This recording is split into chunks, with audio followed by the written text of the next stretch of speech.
Olá, eu sou Pedro Salerno, bem-vindos ao nosso canal. E o vídeo de hoje vai ser sobre a tríade de Charcot e a pêntade de Reynolds. Então, para a gente falar dessas tríades e dessa pêntade, a gente tem que entender que a gente está falando de epônimos de apresentações clínicas, nesse caso específico da colangite, que nada mais é do que a infecção das vias biliares. Tem a principal causa, ela, simplificando muito, seria a obstrução por um cálculo.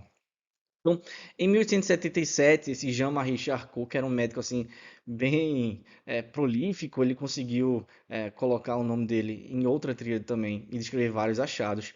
Ele publica um artigo em francês e chama, né, de uma famosa febre hepática. Ele apresenta essa doença. E aí ele descreve que esses pacientes que se apresentavam com febre hepática, eles têm três sintomas característicos. E a partir desse número de três, dá origem então à tríade. E esses pacientes se apresentavam então com febre, dor no quadrante superior direito, ali a localização das vias biliares, da vesícula biliar, e icterícia, que nada mais seria do que o sintoma da colestase em si, do acúmulo de bilirrubina.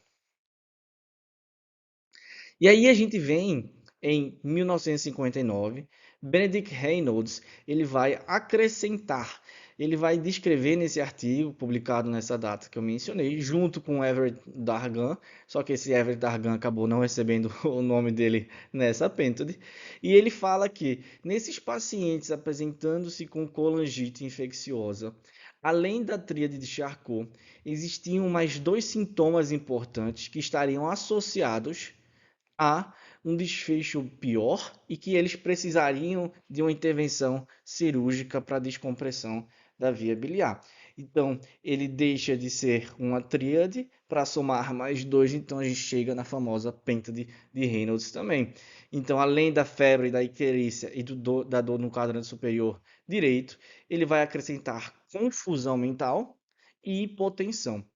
Então, é bem interessante esse artigo, se vocês puderem ler também. É legal, é uma série de casos que ele descreve.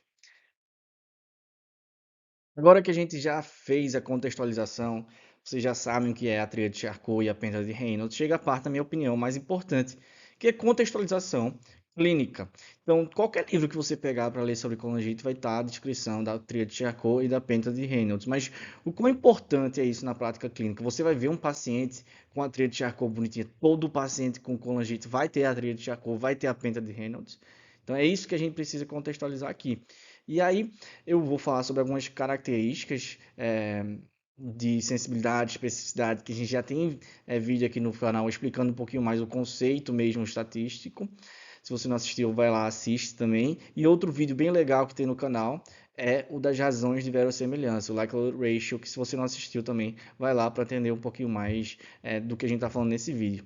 Então, para a tia de Charcot, a gente tem pouquíssimos dados disponíveis, assim como a penta de Reynolds também.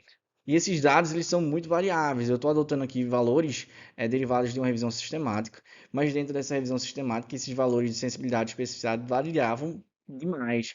Isso tem impacto também na razão de verossemelhança que a gente observa. Mas eu peguei aqui o que foi o resumo da revisão que eles fizeram. Então, a tríade de Charcot teria uma sensibilidade de 36,3% e uma especificidade de 93,2%. Traduzindo, basicamente, a minoria dos pacientes que se apresentam com colangite vão ter a tríade Charcot, só que quando presente, ela está bem associada, muito associada à tríade Charcot. Isso se traduz também na razão de verossemelhança, que a gente tem uma razão de verossemelhança positiva de 5,3 para a tríade Charcot e negativa de 0,68. Somando todas essas informações, a gente sabe então que a tríade de Charcot ela é pouco útil para você descartar a colangite, mas ela ajuda a você rule a você considerar a colangite como o possível diagnóstico quando você tem ela presente. Já a penta de Reynolds tem menos dados ainda. Nessa revisão, por exemplo, que eu coloquei aqui, eles não tinham nem dados suficientes para você contabilizar a especificidade e, consequentemente, você não poderia calcular a razão de verossemelhança, tanto positiva quanto negativa. Mas ele descreve uma sensibilidade para a penta de Reynolds de apenas 4,82%. Isso é baixíssimo. Então, se você acha que o paciente que não tem a penta de Reynolds ele não pode ter colangite, você está absurdamente errado, porque vai ser a minoria dos pacientes que vão se apresentar com a penta de Reynolds. Então, essa eu acho que é a grande mensagem. São importantes conceitos para você ter sobre colangite. É importante você saber o que é a tríade de Charcot, o que é a penta de Reynolds. E é importante você saber que o paciente ele pode ter colangite, ele pode estar grave e ele pode não ter a penta de Reynolds. E ele pode também não ter a tríade de Charcot. Certo?